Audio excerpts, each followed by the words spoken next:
A decorated sergeant walks into a Veterans Affairs office holding two pieces of paper. One is his honorable discharge certificate, proof he served his country with distinction. The other is an acceptance letter from Harvard University. He's asking for the education benefits Congress promised to every veteran who fought in World War II. The white clerk behind the desk barely glances at either document before delivering his verdict. Application denied. The reason? The VA cannot approve this request because it would set a precedent. The precedent of a black veteran attending Harvard. That same year, another sergeant boards a Greyhound bus, still wearing his Army uniform hours after his honorable discharge. Before he reaches home, a police chief will drag him off that bus and beat him so severely that he'll spend the rest of his life blind. His attacker will be acquitted in 30 minutes.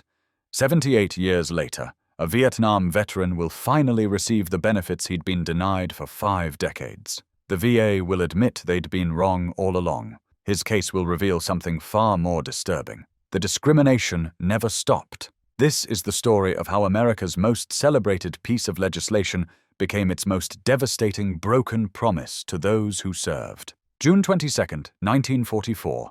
President Franklin Roosevelt signed into law what would become known as the most successful piece of legislation in American history. The Servicemen's Readjustment Act, the GI Bill, promised every returning veteran 4 years of college tuition, 0 down payment home loans, unemployment compensation, and job placement assistance.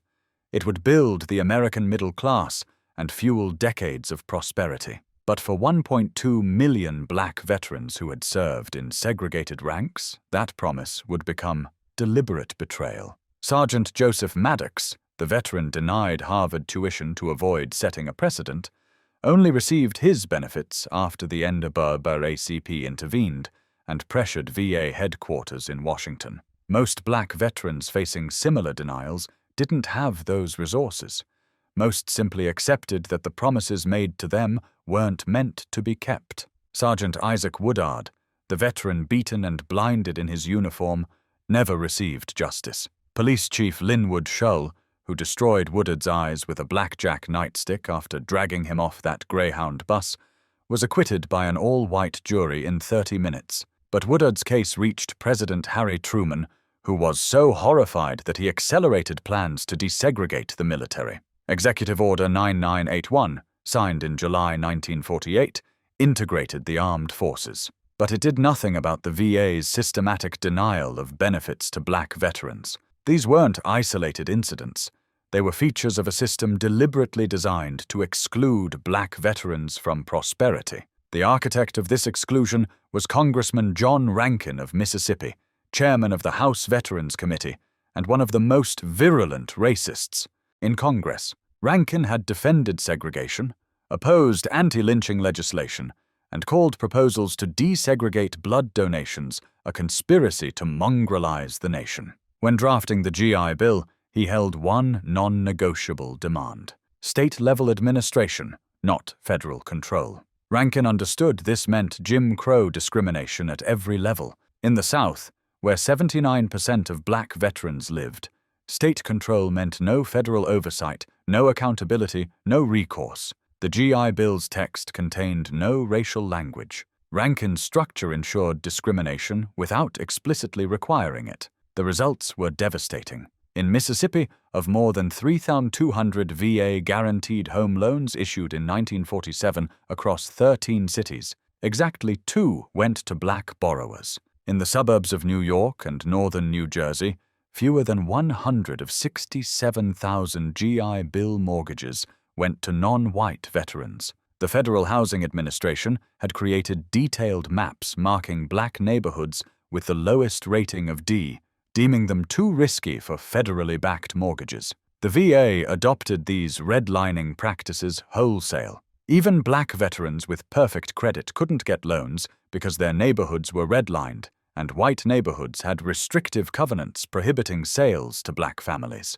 Levittown, the iconic post-war suburb on Long Island, built 17,000 houses with GI Bill financing. None could be sold to black families. When Eugene Burnett, a black veteran, tried to buy a Levittown house in 1949, he was turned away immediately. His wife Bernice recalled the moment, Look at this house. Can you imagine having this? And then for them to tell me because of the color of my skin that I can't be part of it? Across America, new suburbs were being built with GI Bill financing, creating wealth for white veterans while explicitly excluding black veterans from the same program. Educational discrimination followed similar patterns. In the segregated South, white universities refused to admit black students, regardless of veteran status. Black veterans were restricted to approximately 100 historically black colleges and universities, most chronically underfunded and severely overcrowded. After World War II, these institutions faced a flood of black veterans but lacked capacity to accommodate them. Tens of thousands were turned away. Those who did get into historically black institutions often received education that couldn't match well-funded state universities. Many black veterans were steered toward vocational training programs offering limited earning potential. While white veterans became doctors, lawyers, and engineers, black veterans trained as mechanics and construction workers. One Georgia veteran recalled trying to attend his state university. They didn't have to give me anything. All they had to do was open the door, let me in. But I was denied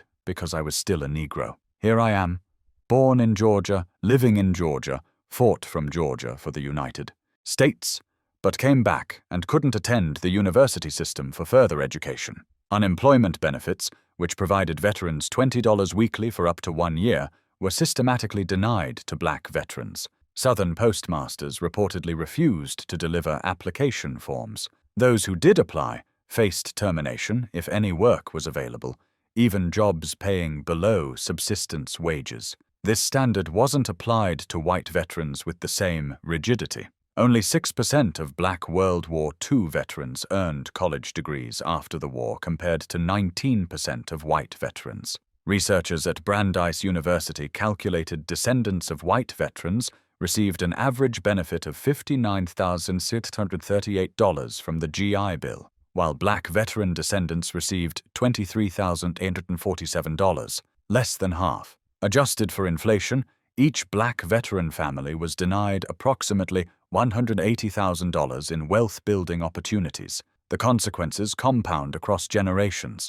Home ownership builds equity that finances children's education, creating higher earnings, enabling savings and retirement security. White families who used GI Bill benefits in 1945 built wealth their great-grandchildren still benefit from today. Black families denied those opportunities, started decades behind, and never caught up. Today, median wealth for white households is $171,000. For black households, it's $17,100, 1/10 of white wealth. The GI Bill's discriminatory legacy still shapes 2025. The discrimination didn't end in 1945. Conley Monk Jr. enlisted in the Marine Corps in November 1968. By 1969, he was in Vietnam, hauling troops and supplies through combat zones. His truck took fire multiple times. He watched roads lined with enemy dead. In one incident he'd never forget,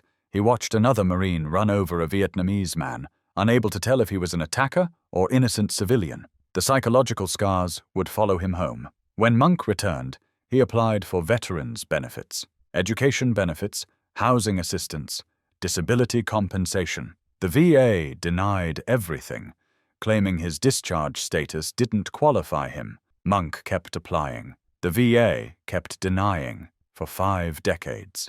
In December 2020, the VA suddenly reversed course. They notified Monk he had been eligible all along. Every denial over 5 decades had been wrong. The benefits his children could have used were gone. The housing assistance that could have built equity was lost. Monk's father, Conley Monk Sr., had fought at Normandy during D-Day. He returned and applied for benefits in the 1940s. The VA denied him. Monk Sr. never received education benefits that could have sent his children to college or housing assistance that could have built wealth. 2 generations of monks served honorably. 2 generations were systematically denied. As co-founder of the National Veterans Council for Legal Redress, Monk filed Freedom of Information Act requests for VAA records on benefit claims by race after a disputant. Federal lawsuit forced compliance, The department produced data from 2001 to 2020. From 2001 to 2020, the VA denied black veterans seeking disability benefits at 29.5%. White veterans were denied at 24.2%. 20 years of data showing systematic disparity. The pattern held across multiple benefit categories. Black veterans were denied home loans, disability ratings, and education benefits at higher rates. In November 2022, Monk filed a federal lawsuit against the Department of Veterans Affairs, alleging VA leadership had known about racial disparities for decades and negligently failed to address them. The government moved to dismiss. In March 2024, Judge Stephen Underhill denied the motion, finding Monk's allegations of systematic discrimination sufficient to proceed. It was Landmark, one of the first cases seeking to address historic discrimination in veteran benefits to survive dismissal. The VA acknowledged the problem, but offered no concrete remediation. Press Secretary Terrence Hayes stated the agency is working to combat institutional racism. But acknowledgement isn't redress. It doesn't restore the $180,000 each Black World War II veteran family was denied. It doesn't give back Conley Monk Jr.'s 50 years of benefits. The discrimination extended into VA healthcare. At Kansas City VA Medical Center in 2019, Black employees reported years of lynching jokes, racial slurs, and a supervisor who called a Black employee Aunt Jemima. A 2003 survey found only 43% of Black veterans seeking PTSD disability ratings received benefits, compared to 56% for other veterans. In 2016, 5 VA appeals officials were revealed to have exchanged racist emails. The VA hospital system was explicitly segregated until 1954. The Tuskegee Veterans Hospital, opened in 1923 exclusively for Black veterans, reflected the VA's adoption of Jim Crow. Most Southern VA facilities maintained separate wards through the 1950s. Men who fought together were separated by race when seeking medical care. In 2021, Representatives James Clyburn and Seth Moulton introduced the Sergeant Isaac Woodard Jr. and Sergeant Joseph H. Maddox GI Bill Restoration Act. Named for the veteran beaten and blinded and the veteran denied Harvard tuition, the bill would extend VA home loans and post-9/11 GI Bill education benefits to surviving spouses and descendants of Black World War II veterans denied benefits based on race. The legislation requires descendants to certify their veteran relative was denied benefits based on race, establishes a GAO report to track recipients, and creates a panel to study inequities in benefit administration to women and minorities. Senator Raphael Warnock introduced companion legislation in the Senate. In July 2023, 24 state attorneys general urged passage. As of 2024, the bill has 47 Democratic co-sponsors, 0 Republican co-sponsors, and remains in committee without a floor vote. The veterans denied benefits in the 1940s are now gone. Their children are elderly. Their grandchildren raise families still affected by 80-year-old discrimination. The wealth gap persists. Congress hasn't acted. Full restoration would cost approximately $180,000 per Black World War II veteran family. That's not reparations for slavery or centuries of oppression. That's repayment of specific benefits these veterans earned and were denied because of their race. A calculable debt with a measurable remedy. Japanese Americans interned during World War II received reparations through the Civil Liberties Act of 1988. Holocaust survivors received restitution, but Black veterans systematically denied GI Bill benefits have received acknowledgement without restoration, apologies without compensation, recognition of the wrong without remedy for the damage. The ongoing discrimination revealed by Monk's lawsuit proves this isn't just history. The VA was still denying Black veterans at higher rates in 2020. The wealth gap created in 1945 keeps growing because the mechanisms that created it never fully stopped. Every generation of Black veterans since World War II has faced versions of the same barriers. Yet the bill sits in committee while Black veteran families continue bearing the economic burden of 80-year-old discrimination their grandparents faced. Sergeant Joseph Maddox eventually received his Harvard education after WWII intervention. But how many other black veterans didn't have those resources? How many accepted denials and never pursued the education they'd earned? Sergeant Isaac Woodard lived the rest of his life blind, victim of violence perpetrated hours after his discharge. The chief who blinded him faced no consequences. Eugene Bell was lynched in Mississippi after his discharge. Sam McFadden was killed in Florida custody. Timothy Hood, a Marine, was shot by a streetcar conductor in Alabama. The list of black veterans attacked or killed for wearing their uniforms is long, documented, and rarely discussed. Conley Monk Jr., now 76, continues fighting. His lawsuit proceeds through federal court. His advocacy through the National Veterans Council documents ongoing VA discrimination. He's spent more of his life fighting the VA than he spent in service. His father's denied benefits cost his family educational opportunities. His own denied benefits cost his children the same. 2 generations served honorably. 2 generations were denied. The 3rd generation still recovers from the economic impact. This is the legacy of America's most celebrated veteran benefit. For white families, the GI Bill launched prosperity, home ownership in new suburbs, college education for veterans and their children, business loans, economic security compounding across generations, the foundation of middle-class America. For black families, it was a promise deliberately broken. Benefits denied through state administration, housing blocked by restrictive covenants and redlining, education limited by segregated institutions. A generation who served with honor came home to systematic exclusion from the prosperity their service helped create. The discrimination continued through Korea, Vietnam, Iraq, Afghanistan. The mechanisms evolved.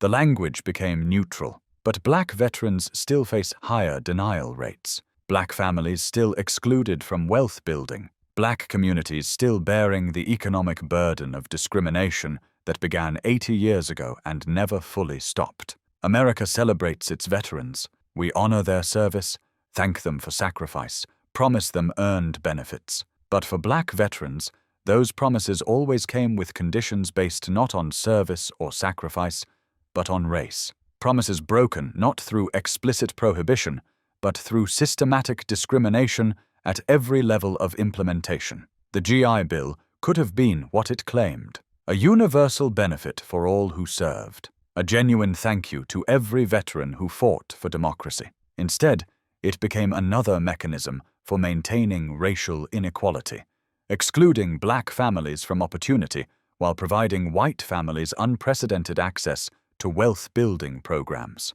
Another promise broken, another debt unpaid. The veterans who were first denied are gone. Their children are elderly.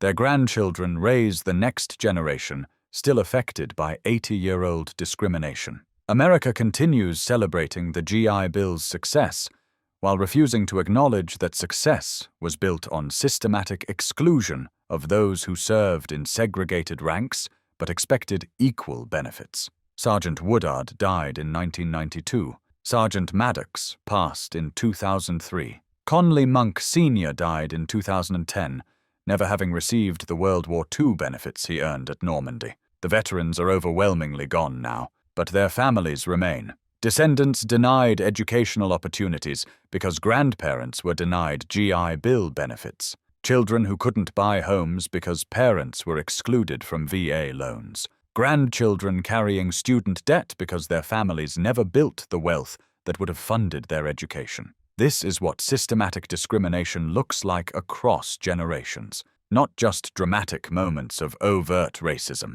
though those occurred, but decades of small denials that compound into massive disparities. Benefits denied to avoid setting precedents. Loans rejected based on redlined neighborhoods. Disability claims denied at higher rates. Each denial justified by procedure and policy. The cumulative effect: a wealth gap that persists 80 years later. The promise was prosperity for all who served. The reality was prosperity for some, exclusion for others. The GI Bill that built middle-class white America did so by systematically denying the same opportunities to black America. That's not a footnote. That's foundational. The post-war prosperity Americans celebrate was built on discriminatory bedrock. America owes a debt to Black World War II veterans and their descendants, not for slavery, not for Jim Crow, but for a specific promise made in 1944 and systematically broken through decades of discrimination. Benefits earned through service, prosperity promised by Congress, opportunities denied by design. The debt is calculable. The remedy is achievable. The question is whether America will finally honor its commitment to those who served. The families affected aren't asking for special treatment. They're asking for benefits their grandparents earned 80 years ago, the education assistance that was promised, the housing loans that were denied, the economic opportunities that were systematically blocked. They're asking America to finally keep a promise made in 1944 and deliberately broken for reasons that had nothing to do with service or sacrifice and everything to do with race. 80 years later, that promise remains unfulfilled.